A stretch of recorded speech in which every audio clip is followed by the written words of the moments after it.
When I seen Angus come out of the ground at the show, I was like, I want to do that. And I'm like, I got to do that, 100%. It's the Blues Rock Show with Pete Francis. Welcome to the Blues Rock Show. I'm Pete Francis. Today we have a very special guest. He just released his debut album, Chapter 1. It went to number 2 on the Billboard Blues chart. He's been playing on stage with a lot of big names over the past year. Joe Bonamassa, Buddy Guy, Eric Gales, just to name a few. Taj Farrant. Taj, how are you? Good, good. Thank you for having me. Yeah, you bet. So let's go back to the beginning. You're from Australia. Yep. How did you get involved in music? What made you pick up a guitar? So it was actually my pop's birthday, and we took him to an AC/DC concert, and Dad bought an extra ticket just in case I wanted to go, and I ended up going, and then I saw Angus come out of the ground playing Shook Me All Night Long, and I was like, yeah, that's sick. And then I was pretty much like, I want a guitar. And then I ended up getting a guitar for my 7th birthday, and then that's where it all started pretty much. So when you first picked up the guitar then at 7, were you taking lessons or were you just kind of learning on your own at first? So at first I was just like noodling around on just like stuff I didn't know what I was doing, but then I got lessons, and after about a week and a half I was like, I don't really think I want this guy to be the guy who teaches me. And I was like, okay. And then and then Dad said, he was like, oh, well, I do know how to play some guitar, so I'll teach you what I know. And then Dad was learning guitar as well at the same time, so whatever he was learning, he was teaching to me. So it was pretty cool that Dad got to teach me how to play guitar. So yeah. That's cool. So when did you play your first gig? I was, I think, 8. It was like about a year in of my guitar career so far. So how did that start? I mean, was that your family who encouraged you to play gigs, or like how did you at such a young age get on stage? It was actually one of my dad's friends. He was a lot of where I grew up was very music orientated. So it was actually one of my dad's friends, and he was like, oh, I know you've been learning, do you want to come up and play? And I was like, sure. And that was my first show, so I was really nervous and stuff. But then after that was when I got the show itch, and I was like, okay, well, I like doing shows. So yeah. When was the moment where you decided, I want to be a musician, I want to do this full time? Pretty much when I seen Angus come out of the ground at the show, I was like, I want to do that. And I'm like, I got to do that, 100%. Yeah. So you're 15 right now? Yep, 15. 15 years old. How many years have you been playing professionally? Professionally, about 5. 5 years, yeah. And so now you're based in the U.S. Yep. How did you make that transition from Australia to the United States? Well, luckily for me, I didn't really have to do a lot with that stuff. Mum and Dad handled a lot of it. But yeah, Mum and Dad are very smart with what they do and how they know a lot of things about everything, you know what I mean? They always are just like researching stuff, so they know what they're going into.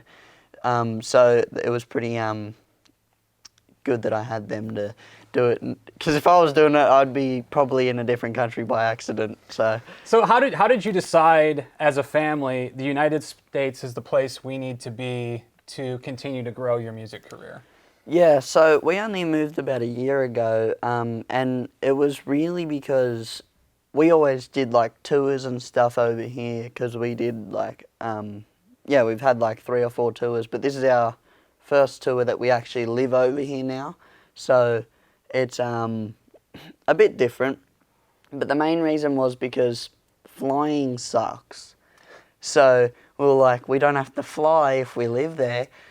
And we said that as a joke, and then we like kind of took it serious, and we were like, we might actually do that. And then we ended up, we had a talk, and we were like, it's probably going to be easier to live there. And we're like, we can give it a try. If not, we'll just move back. So yeah, it's been pretty fun. We've been here for about a year almost, so it's been pretty fun. Yeah, and you've had some amazing experiences already. Some of the musicians that you've shared the stage with, I mean, Joe Bonamassa, Eric Gales, Buddy Guy, Carlos Santana. How did these opportunities come about? Well, most of the time, they're like management or their guitar techs and stuff will reach out to us and they'll be like, oh, do you want to come out and play? Or like, do you want to just come and play around at soundcheck and play on the gear and stuff? And I'm like, yeah, sick. And sometimes they'll just like, oh, do you want to come play? But there was a very different story with Carlos, because he actually asked me if I wanted to play, like personally, because most people are just like, they send their guy to be like, oh, do you want to come play? But he personally come up, he was like, do you want to come play tonight? And I'm like, yeah, sick. He was like, all right, well, you can play tonight and then I'll get you up again tomorrow. So I got to play like 2 or 3 shows with him, which was pretty cool. What did that mean to you to have Carlos Santana personally invite you to share the stage with him? It was pretty cool because, I mean, he's someone that everyone looks up to in the guitar community, so it was definitely that's a pretty cool moment for me, so yeah. Buddy Guy's been doing his farewell tour for the past year. Yeah. He has a history of inviting a lot of up-and-coming artists to share the stage with him, share his platform. You know, he announces a farewell tour, and you get to be one of the people on it. What did that mean to you? That was pretty cool because that was like another same thing with Carlos. They asked me, like, I'm pretty sure he's the one who actually chooses who comes on the tour, which is pretty cool. So I think, if I was right about that, which is pretty cool. But he's one of the nicest people I got to speak to, and he's pretty cool. He's very wise. You can tell when he speaks, he's been around the bushes. Yes, and there's definitely a lot that you can learn from him as far as Buddy Guy as an entertainer. I mean, even right now, he's 87 years old, and I mean, he's still as entertaining as ever on stage. Yeah, it's actually funny because he even does the whole crowd walk and everything, and it was like, and he does it every night, and I'm like, that's pretty cool that him at that age is still like performing at that high level too, which is pretty cool. Yeah, so you definitely have gotten to share the stage with some big names. Growing up playing guitar, who were like the guitarists that you really look to for influence that really kind of get you going on the guitar? Well, my favourite guitarist is Gary Moore, so that's like my main influence for guitar now. But I mean, obviously I have like Eddie Van Halen influences and stuff like that. But my main influence was Gary Moore, and then obviously Angus and stuff. But I've actually found someone recently that I actually look up to quite a lot in how they play. His name's Eric Steckles. Eric Steckel, yeah, he's very good. Yeah, that's we're actually in talks at the moment for doing a song together, which will be pretty cool. So yeah, it's gonna be cool getting to work with someone I love as a guitarist. So yeah. Yeah, he's flying a little under the radar, but he's definitely one of the best guitar players out there. I mean, he can really like he made his own sound almost, like it's blues, metal. And I'm like, that's cool. So it's very cool to try and innovate something completely different than what everyone else is doing. Yeah, what drew you to blues? So Dad showed me Gary Moore, funnily enough. Gary Moore, he showed me, I'm pretty sure it was Still Got the Blues or something. And I always knew Gary Moore from like Thin Lizzy, like Boys Are Back in Town and stuff, but I didn't know he was actually a guitarist. Like a really very, very good guitarist. Good guitarist, yeah. So, yeah, I didn't know he went solo, so I looked into some of his stuff and I was just like, this is awesome. So I kind of got stuck on his stuff for ages, and now I just love Gary Moore stuff. So yeah. You've talked about some of the influences as far as like right now, modern blues rock. What have you been listening to? Modern blues rock. It's funny, I don't really listen to a lot of modern blues or rock. It's funny because I don't actually listen to a lot of blues and stuff when I'm just at home and not playing guitar, because I listen to a lot of like R&B and stuff because their phrasing and everything is so different. It helps me with my guitar and stuff. So I listen to a lot of different genres so I can get a little bit of everything and put it into how I play. So yeah. Yeah, I mean, and that's definitely good, bringing a modern approach that way and getting those fresh, different perspectives. Yeah, because that's one thing I always say, like people back then, like Gary Moore and stuff, they didn't have YouTube just to listen to something and be like, oh, I love that, like sound, I'll use that in something. Or like something, they'd actually have to hear it live or hear it on a CD or something. So we have a lot of free range with what we want to do. Yeah, and YouTube has been around your entire life. My whole life. So how much of an impact has YouTube had as far as your progression with guitar? Yeah, YouTube has been a very, very big part of how I've got to where I am, like playing-wise. Obviously, Dad taught me most of what I know theory-wise and stuff. But like songs and stuff, obviously YouTube was always it for me. Or most of the time when I'm learning songs, I learn it by ear. So yeah, that's one thing that helps me a lot, again, with my ear, is YouTube. You just listen to the song and try and figure it out yourself. It helps your ear out so much more, so you can exactly know where every note is on the fretboard. So yeah. Yeah, growing up, on average, how often would you say you play guitar on a given day? At first, I was like properly addicted to it, and I was doing like 8 to 9 hours a day. But now I've calmed down, and I'm probably about an hour to 2 hours. And then on show days, it's really just the show and all of sound check, which could go for like an hour. So 3 to 4 hours on show days, and then an hour to 2 hours on normal days. Yeah, and you've got your entire family out with you Yep. on tour. So what's that experience like, having the whole family? It really is a family business. Yeah, it's pretty fun having everyone out on the road. I mean, sometimes it gets a bit hectic because, you know, families always have a little bit of trouble sometimes, but I mean, it's always fun having the people you love around you on tour and stuff, so yeah.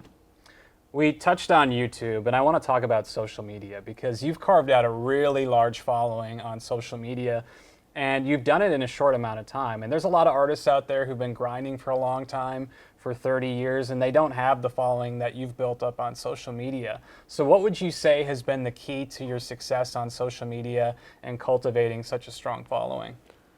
Well, if I'm 100% honest, it's really Dad and Mum doing all their work on Facebook and stuff. But most of the time, like, the biggest, like, spike in my career was probably when I did Ellen. But I only did Ellen just because I wanted to meet Ellen, because I just always watched the Ellen show, so I was like, oh, it'd be cool to meet her, and I get to play around, so it was cool. So I never really thought of it as like, oh, I'll get fame from this. I was just like, oh, I'll meet Ellen.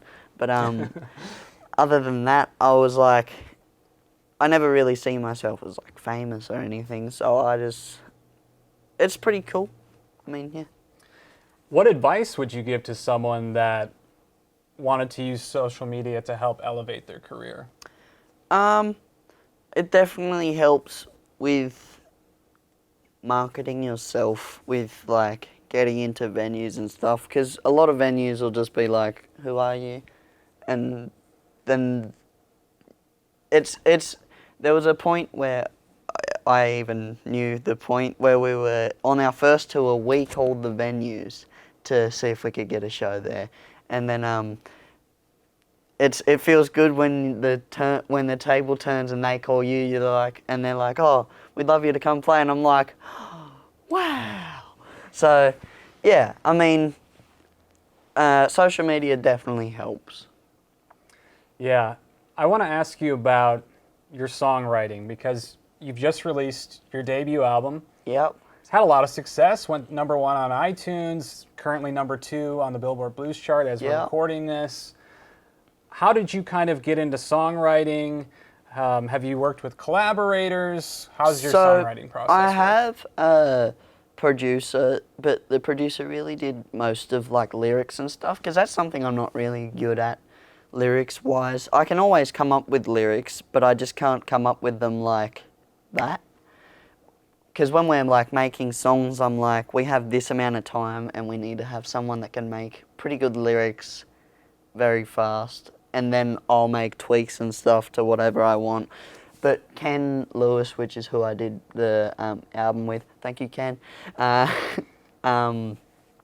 Yeah, he helped a lot with lyrics and stuff. But me mostly, I'm the guitar guy, so I always do riffs and the bass and stuff, and come up with like, he was like, oh, we need a bridge, I think, and I was like, okay, I'll just come up with the bridge part real quick, and yeah, and that was another thing that helped me a lot. Like YouTube helps with free soloing and stuff, so it helps with writing licks and riffs.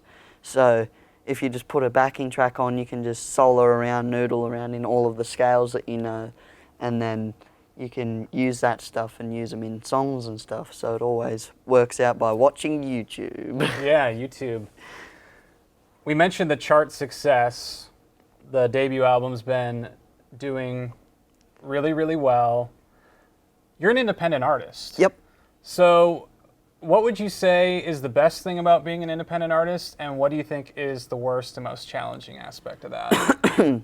So I think mainly the best thing about being independent is that, I mean, you're independent. No one's really going to tell you what to do, and you can choose where you want to play at whenever you want. If you want to have 6 months off, you can have 6 months off. But the main thing for me was my album. I wanted to own my own masters.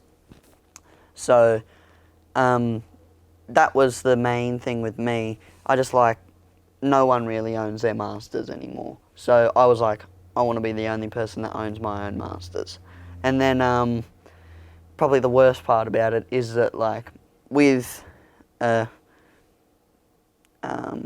record label, it's a record label, they know everyone and they can do anything they can. So really, it's a leg up, but it's a leg down at the same time. So it's a win-win and a lose-lose situation. So really, you can do whatever you want. It's just whatever your personal preference is. Let's talk about singing, because a lot of talented young guitar players don't start singing until later. When did you start singing? So I started properly singing about 2 years ago. Like, I've always sung, but I never like actually sung at all. I've never had lessons still to this day. I'm just like going around what I'm hearing and I'm teaching myself stuff. And but I am just trying to get used to having to sing, because I mean I'm used to it now. I had to get used to singing and playing at the same time, and like I'm still kind of iffy with it. I can catch myself here and there because I've got so used to playing guitar. It's kind of second nature to me now.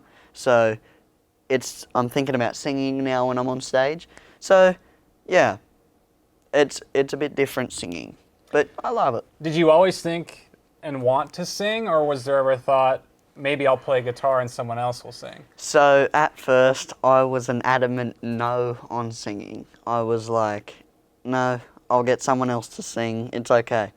And then Dad was like, just try singing, you haven't tried it. And I was like, okay, I can try it. And I started singing and I was like, I don't really like it. And at that point, I had a really high voice and I didn't go through puberty or anything yet. So I was like squeaky voiced and I was like, why do I sound like this? And then I was like, okay.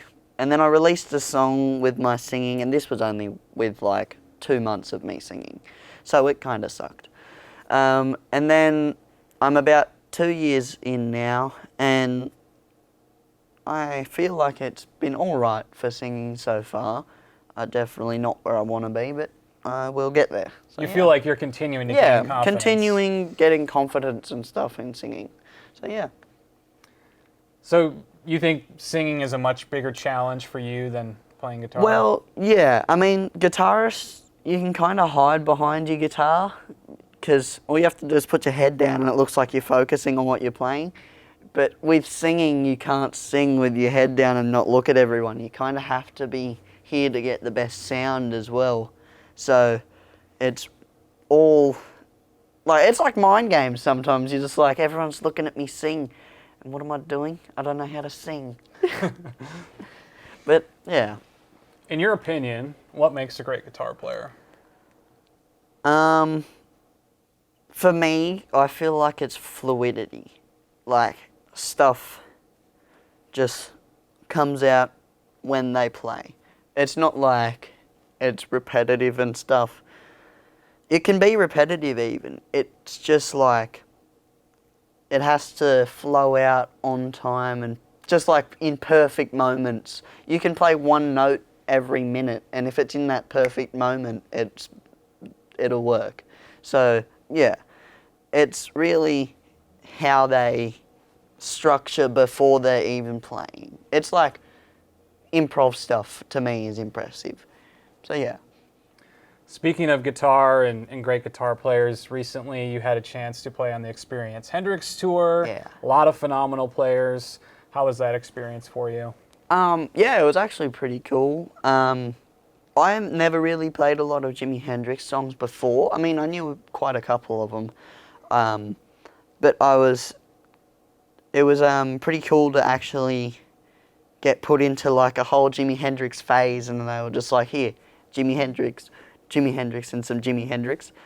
But it kind of taught me a lot about how he played, and I picked up on stuff on like videos and stuff that I listened to of songs that I had to learn. So yeah, it was pretty fun getting to play with some of the people I now call friends. Not even before that, it was pretty cool getting to see some of the people I haven't seen in quite a while. So yeah. So you've been super, super busy on the road. I mean, you are touring a lot. Yeah. Are you writing while you're on the road? So, yeah, I'm writing sometimes. I mean, it's all in my phone at the moment. It's just the whole thing of voice memos.